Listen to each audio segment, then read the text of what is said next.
বাড়িতে ধনে জিরে গুঁড়োটা বানাই না, এই যে এরকম প্রপোর্শনটা হচ্ছে 100 গ্রাম জিরা যদি দাও 50 গ্রাম ধনে, ধনেটা কম জিরাটা বেশি।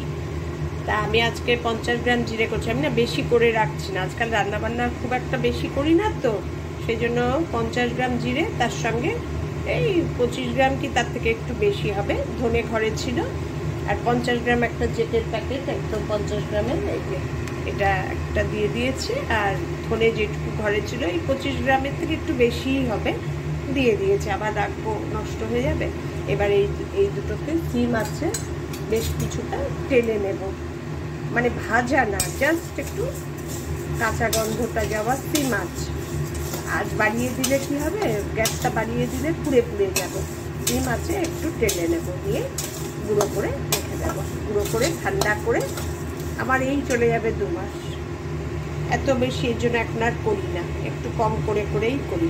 এত সুন্দর হয় না এই ধনে জিরেটার গন্ধ, তুমি সব কিছুতে খেতে পারো। বাড়িতে রায়তা বানিয়ে তার মধ্যে খেতে পারো, তারপরে এই মশলাটা দিয়ে আর কি। তারপরে বাড়িতে যদি ফুচকা বানাও, ফুচকার জল, তেঁতুল গোলা জল, তার মধ্যে এই ধনে জিরে গুঁড়োটা দারুণ সুন্দর একটা গন্ধ হয়। রান্নাতে তো দেওয়াই যায়, এই জন্য আমি এটা বানিয়েই রাখি এবং মেয়েকেও বানিয়ে দিই। মেয়ে প্রথম বানিয়েছে কয়েকদিন, ওরা সময় হয় না, মাম তুমি বানিয়ে দিও।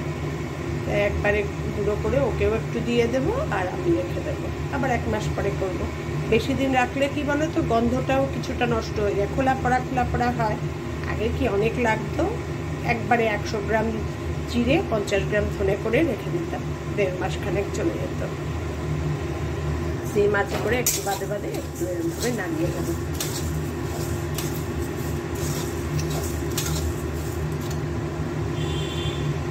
এবার গুঁড়ো করার পর তোমাদের মানে মশলাটা রান্নাতে তো দেখতেই পাও, আজকে আমি করবো যে করে তোমাদের দেখাবো। আমার ধনে জিরে গুঁড়োটা দেখো কি সুন্দর হয়, এত ভালো হয়, আর খেতেও তেমন টেস্টি হয়। মানে যতটা পারা যায় আর কি, মানে ভেজাল থেকে সরে থাকা, এই হচ্ছে ব্যাপার। সবই তো আমাদের ভেজাল খেতে হয়, আমাদের আর আমরা নিজেরা বাড়িতে কি করতে পারি।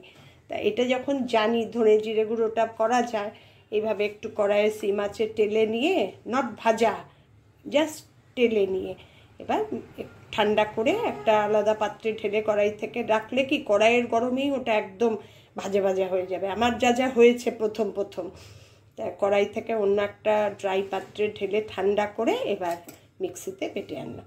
এই আমার হয়ে গেল 1.5 মাস। একটু মেয়েকে দেবো, মেয়ের তো আরও বেশি যায়, আর বাদ বাকি আমার 1.5 মাস খানেক চলে যাবে।